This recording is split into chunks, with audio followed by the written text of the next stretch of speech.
Perkembangan anak prasekolah, di mana pada masa ini anak-anak yang berusia 2-6 tahun disebut sebagai usia yang problematis menyulitkan atau usia bermain oleh orang tua, dan oleh para pendidik disebut sebagai usia prasekolah, dan oleh para ahli psikologi disebut sebagai kelompok penjelajah atau usia bertanya. Pada saat masa bayi berakhir, semua bayi normal telah mengalami perubahan. Di sini mereka sudah mulai belajar berjalan meskipun dalam tingkat kecakapannya yang berbeda-beda. Nah, mereka pada saat usia ini, mereka telah belajar makan makanan keras dan telah mencapai tingkat stabilitas fisiologis yang cukup baik, di mana tugas pokok dalam belajar mengendalikan pembuangan. Nah, sebagian besar bayi juga telah belajar untuk menambah kosakata, dan mereka juga mulai mengucapkan kata-kata dan perintah. Selanjutnya adalah keterampilan khusus anak usia prasekolah. Yang pertama adalah keterampilan tangan, di mana pada periode ini anak-anak telah belajar menggunakan keterampilan tangan, di mana dalam usia ini mereka menggunakan tangan untuk makan dan berpakaian sendiri. Meskipun dimulai dalam masa bayi, tetapi hal ini disempurnakan dalam awal masa kanak-kanak. Yang kedua adalah keterampilan kaki, di mana pada periode ini anak mulai mempelajari gerak-gerakan yang menggunakan kaki. Pada usia 5 atau 6 tahun, mereka telah belajar melompat dan berlari cepat, dan mereka juga dapat memanjat antara usia 3 dan 4 tahun. Dan pada periode ini mereka juga sudah bisa untuk menggunakan sepeda roda 3 dan berenang, dan juga melakukan banyak hal, banyak kegiatan yang melatih keterampilan kaki mereka, seperti bersepeda, menari, dan keseimbangan tubuh dalam berjalan di atas dinding atau pagar. Selanjutnya yang ketiga adalah peningkatan dalam pengertian, di mana pada periode ini untuk dapat berkomunikasi dengan orang lain, anak harus mengerti apa yang dikatakan orang lain. Kalau mereka tidak dapat mengerti apa yang dikatakan orang lain, maka pembicaraan tidak berhubungan dengan apa yang dikatakan orang lain, dan hal ini tentunya akan merusak kontak sosial mereka, sehingga pada awal masa kanak-kanak ini umumnya mereka mempelajari 3 tugas pokok. Yang pertama adalah menambah kosakata, yang kedua adalah menguasai pengucapan, dan yang ketiga mereka sudah mulai menggabungkan kata-kata menjadi sebuah kalimat pendek.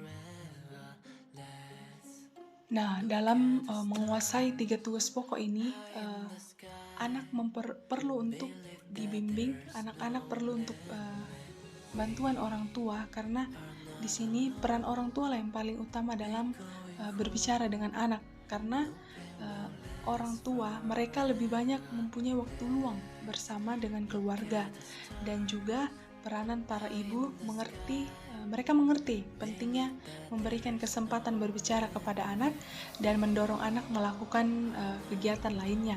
Dan yang kedua, semakin banyak anak berhubungan dengan teman-teman sebayanya, semakin besar dorongan untuk berbicara dan semakin banyak contoh yang harus ditiru. Selanjutnya adalah isi pembicaraan. Nah, pada awal masa kanak-kanak, isi pembicaraan anak ini bersifat egosentris, artinya mereka hanya berbicara tentang dirinya sendiri atau tentang seputar keluarga mereka atau orang-orang terdekat mereka.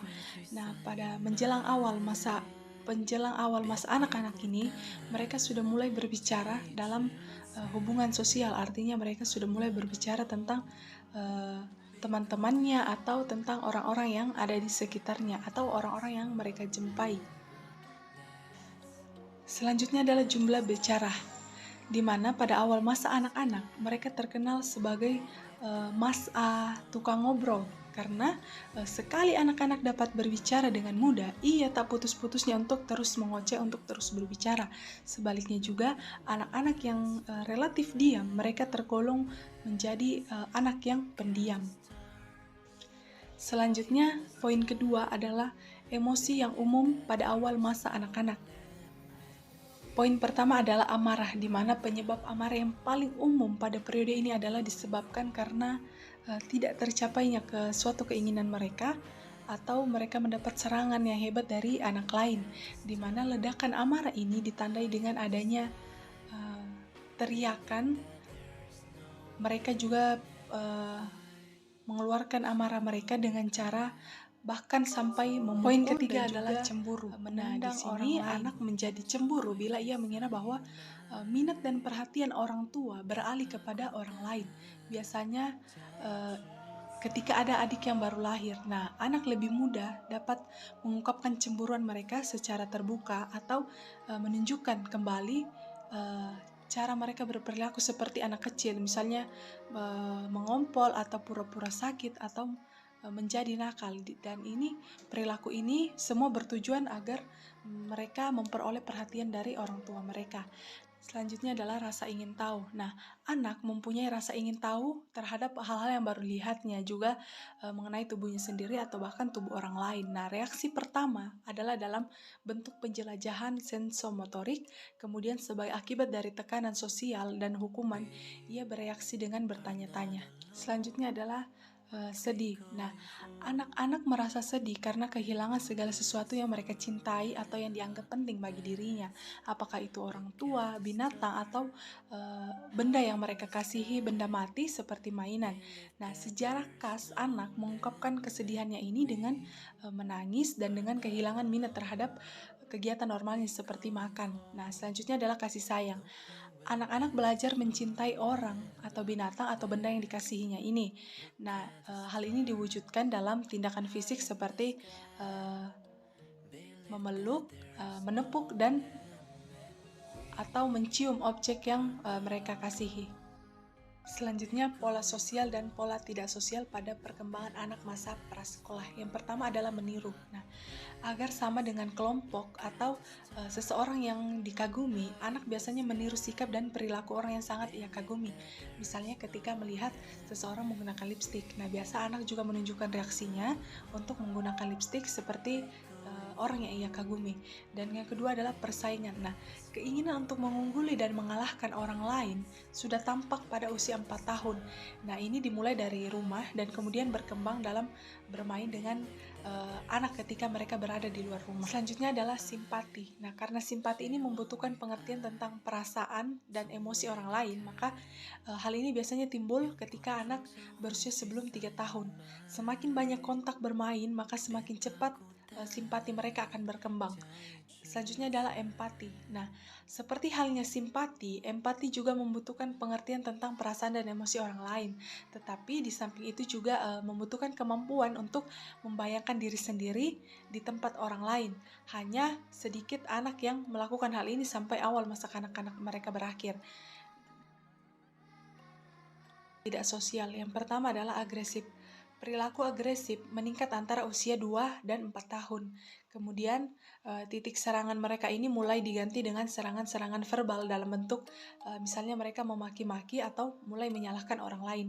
Yang kedua adalah perilaku berkuasa. Nah, perilaku berkuasa atau merajai ini mulai sekitar usia 3 tahun dan semakin meningkat dengan bertambah banyaknya kesempatan untuk kontak sosial. Nah, ini biasanya anak perempuan lebih cenderung meraja daripada anak laki-laki. Poin ketiga adalah mementingkan diri sendiri. Nah, sama seperti halnya perilaku memikirkan diri sendiri, perilaku mementingkan diri sendiri juga lambat laun diganti oleh minat dan perhatian kepada orang lain. Nah, cepat atau tidaknya perubahan ini pada anak bergantung pada banyaknya kontak dengan orang-orang di luar rumah dan seberapa besar keinginan mereka untuk diterima oleh teman-temannya. Dan yang keempat adalah merusak. Nah, ketika anak kena marah, ini biasanya mereka sertai dengan tindakan-tindakan merusak benda-benda yang ada di sekitarnya. Mereka tidak peduli itu miliknya atau bukan. Nah, semakin hebat amarahnya, maka semakin kuat juga tindakan merusak yang dilakukan pada anak. Pola bermain awal masa kanak-kanak. Yang pertama adalah dramatisasi. Nah, sekitar 3 tahun, dramatisasi ini terdiri dari permainan berdasarkan pengalaman-pengalaman hidup. Kemudian mereka aplikasikan atau mereka lakukan dalam kegiatan mereka. Misalnya, permainan pura-pura mereka menjadi polisi dan perampok atau pembeli dengan penjaga toko. Nah, Hal ini mereka lakukan biasanya berdasarkan cerita-cerita yang dibacakan kepada mereka atau bahkan mereka dengar langsung hal yang dibicarakan oleh orang dewasa atau bisa juga cerita-cerita atau film atau televisi yang mereka lihat sendiri.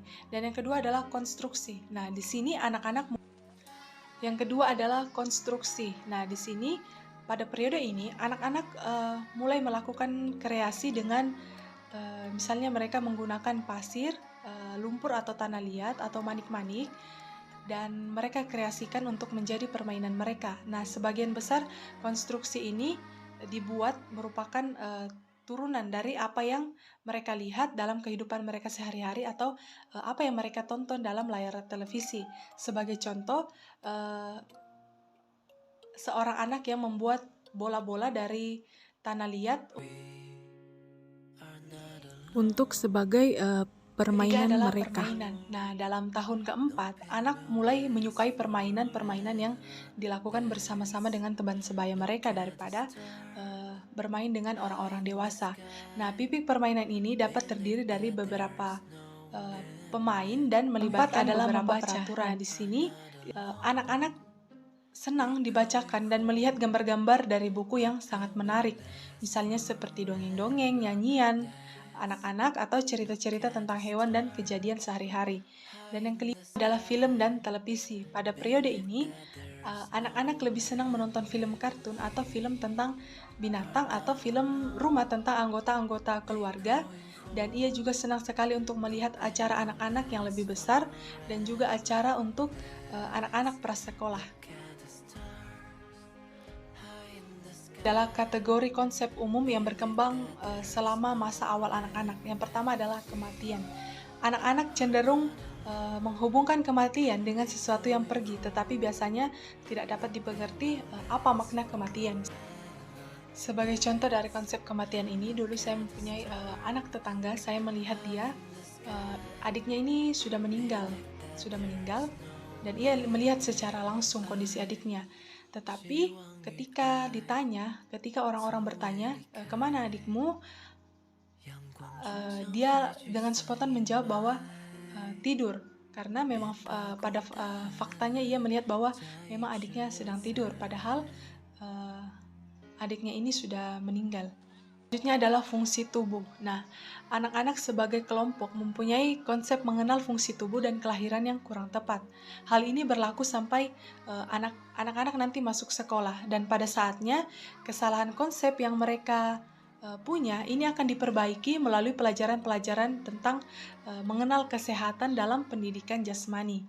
Konsep yang ketiga adalah ruang. Nah, pada periode ini anak usia 4 tahun mereka sudah dapat menaksir jarak yang dekat dengan tepat, tetapi kemampuan untuk menaksir jarak yang jauh ini belum berkembang sampai mereka tiba di masa akhir kanak-kanak. Dan yang kelima adalah berat. Nah, sebelum anak-anak belajar bahwa benda-benda yang berbeda mempunyai berat yang berbeda, ini jarang terjadi bahwa sebelum mereka memasuki usia sekolah, mereka dapat memperkirakan berat sesuai dengan besarnya benda.